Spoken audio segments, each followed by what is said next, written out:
E o mundo tá esquisito, né, Daniel? Da última vez que a gente conversou, a gente ainda não tinha, apesar de eu já ter falado sobre esse assunto com outras vezes aqui com outros caras, Legal. o Trump ainda não tinha decidido que ia taxar o Brasil em 50%, né? Tava uma taxinha de 10% só. Tava leve ali. A gente tava, inclusive, ali meio na moita, esperando ver o que ia acontecer e tal. Mas essa decisão tem umas 2 semanas, alguma coisa assim, por aí, né? 2 semanas e meia. Foi no dia seguinte lá do evento dos BRICS lá no Rio. Foi. Parece que foi uma resposta já, né? Então, aí teve a carta que ele mandou, que aparentemente é uma carta meio genérica que ele mandou para todo mundo. Inclusive, ele diz na carta que a gente tem déficit com os Estados Unidos. Na balança comercial, ele usou esse argumento. E ele menciona Bolsonaro, ele menciona uma porrada de coisa ali.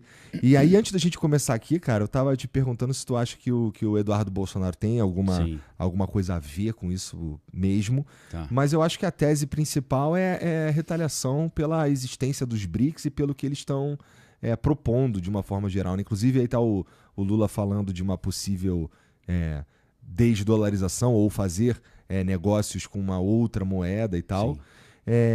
Mas vamos lá. Esses 50% de taxa do Trump tá rolando, pelo menos, a gente já viu aí em outras coisas que ele falou, que os caras ficam sacaneando. Existe uma sigla chamada TACO, que é o Trump Always Chickens Out, né?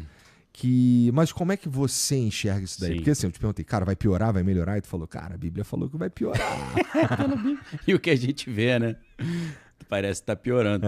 Então, assim, eu creio que o Trump tava doido para arrumar encrenca com o Brasil e tava arrumando um motivo. E eu acho que caiu como uma luva para ele. Porque eu acho que a ideia é o seguinte: primeiro, eles precisam dos nossos recursos naturais. Eles tentaram sugar os recursos lá em sentido leste-oeste, na Ucrânia, na Rússia, não conseguiram. Então agora ele está no eixo norte-sul. Primeiro ele olhou, Canadá, tem gás pra caramba, petróleo, vira o 51º estado. Olhou pra Groenlândia, que a gente aqui no Brasil olha a Groenlândia e fala, cara, é só gelo. Tem nada. Recurso natural pra caramba. Depois de olhar pro norte, ele agora tá olhando pro sul. Porque, cara, você pega um dado, Eric Schmidt, que é o CEO do Google, ele tá muito nativa, dando palestra e tal, e ele falou, daqui a alguns anos, 99% da energia global será consumida pela inteligência artificial. Então virou uma corrida por energia. Energia é coisa que a gente tem pra caramba, né? Se ele consegue emplacar no ano que vem aqui um chapa dele, fica muito mais fácil dele mamar na nossa energia aí.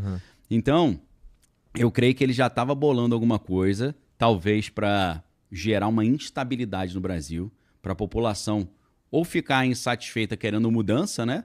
Porque quando pega no bolso o cara começa a querer mudança, ou a ideia é todo mundo pensar assim, cara, a gente tem uma gestão que não é amiga do Trump, olha o problema. Se botar um amigão dele, resolve. O cara partir por tudo ou nada, falar, meu irmão, se isso resolve, ok.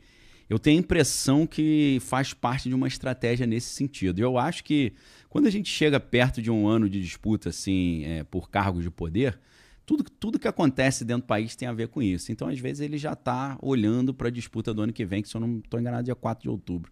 Eu acho que ele está de olho em 4 de outubro e querer gerar uma nova situação a partir do caos. Tu acha que os brasileiros estão engolindo isso legal? Porque assim, eu vejo que, primeiro, pra ser sincero, eu não vejo a galera falando muito disso daí na rua. Não tá, porque não tá em vigor ainda, ainda 1º de agosto. Começou a doer. Não. Né? Mas os caras do governo estão lá se reunindo com empresários e tudo mais e tal. Então tá todo mundo meio que sentindo, ou não nem sentindo, tá todo mundo encarando a possibilidade do pior cenário possível, que é no dia 1º, de fato, entrar em vigor essa taxação aí. Isso. Mas, não sei, cara, porque assim, eu conversei com os outros caras aqui e eles estavam bem mais tranquilos, no sentido de, não, cara, ele sempre volta atrás. Provavelmente vai ter uma taxa, mas 50% provavelmente não. E tudo mais. E tem alguns setores brasileiros que já estão tomando as precauções, né? Os caras estão já adiantando as exportações ou mandando uns dólares lá para fora, né? Com certeza. Então, assim, olhando os dados, né? Se você pensa assim, além do que a galera já falou aqui, os dados econômicos são sempre interessantes porque eles antecipam o que vai acontecer. Na época que estava tendo que os Estados Unidos entraram no conflito contra o Irã, o petróleo não tinha subido tanto. Então, alguns analistas como o Cobice Report, ele já estavam falando, cara, isso é sinal de que não vai durar muito esse conflito. E o cara acertou. Eu achei que ia durar mais, mas ele acertou. Apesar de que eu creio que esse conflito vai voltar. Provavelmente. Ontem a gente teve... Saiu uma matéria de um perfil que é de finanças chamado Financialot.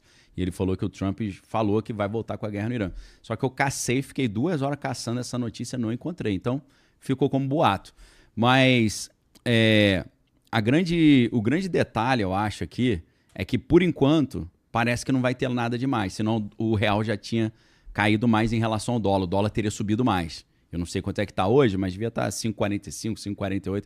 Se realmente fosse ter um negócio catastrófico, já estava mais 6. Então isso é um sinal de que a galera não está crendo que vai acontecer alguma coisa, que eles estão achando que vai ter alguma solução. Talvez essa demora do Brasil dar uma resposta oficial tenha dado para alguns setores ali que estão analisando, falar que acho que não vai rolar nada demais não, se o Brasil já tivesse esperneado. Uhum. Mas eu acho que não é isso, cara, porque a gente tem 2 caminhos aqui. A gente tem o caminho da Colômbia ou o caminho da Rússia. O que é o caminho da Colômbia? A Colômbia, o Trump impôs tarifas, o presidente reclamou, depois ele apertou o negócio, o cara recuou. Uhum. Será que vai ter um recuo de alguma parte? Não sei. Na Rússia já é diferente. Quando começou a guerra na Ucrânia, os americanos retiraram a Rússia do SWIFT, começaram a impor sanções, congelaram bilhões dos bancos russos na Europa. Então, eu creio que a gente ainda está nessa... Tá difícil de analisar. Eu acho... Aí tem gente que fala assim, poxa, mas se o Trump fizer isso, o Brasil vai quebrar e tal. E se o objetivo dele for quebrar o Brasil mesmo? Eu tô achando que ele tá a fim de quebrar o Brasil. Entendeu? Mas será que isso é capaz de quebrar o Brasil? Porque, essa pergunta é boa. Porque assim, o Lula, ele não parece estar querendo dar nenhum passo para trás, né? Na verdade, ele está sinalizando o contrário. Está sinalizando ali, pô, que ninguém manda aqui e tudo mais. Soberania e tal. Nesse sentido, eu concordo. Assim, a princípio, ninguém devia poder mandar aqui mesmo, tirando nós, com as merdas que a gente faz aí, né, meu irmão? Faz um monte de merda, mas é a gente fazendo, né? Ninguém fazendo por nós. E por outro lado, calma aí, tinha Puta, esqueci. Fugiu? Não, é que você tava falando que ninguém tá querendo recuar. Parece que ninguém vai recuar. Ninguém tá querendo recuar mesmo. Então, mas tinha um outro... Apesar de que o Trump sempre às vezes dá uma recuadinha no chicken out, né? Mas assim, nós não estamos querendo... lembrei.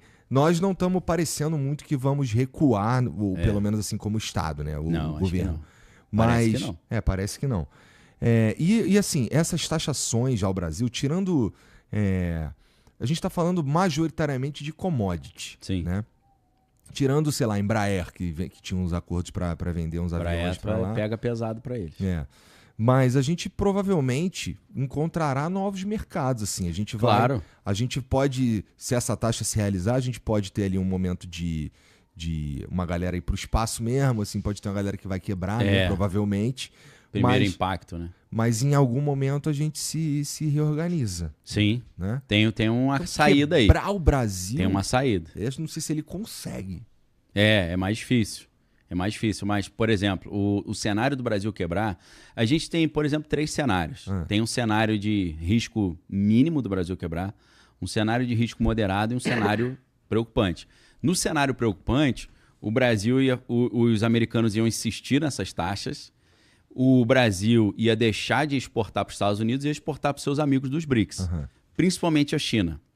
E se, porventura, num pior cenário total, o Brasil for retirado do SWIFT, que é o sistema de pagamento internacional, e o Brasil tiver com dificuldade de contrair empréstimo internacional, ficar isolado...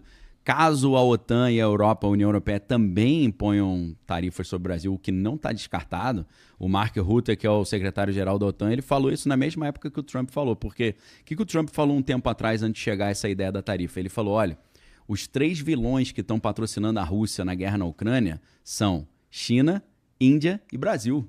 Eu falei, mas por quê? O que eu tô fazendo? Ele falou, são os 3 que compram petróleo e diesel russo. Mas a Europa também compra...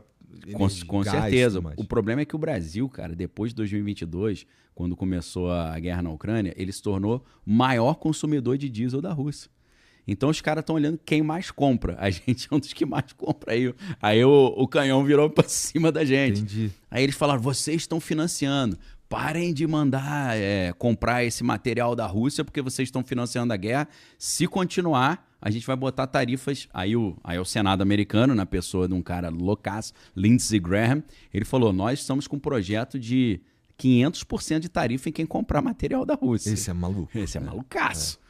Mas é poderoso pra caramba. Ele tá em vários comitês e tal, comitê comercial, comitê de inteligência, é veterano. E ele disse, esse Lindsey Graham, que o Trump gostou do projeto e falou que vai assinar se chegar na mão dele. Você fala, pô, mas não é fixo 500%. Ele falou que é de 0 a 500. Então o Trump pode escolher 2 ou 499, né? Então, pô, isso aí seria preocupante pra caraca, né?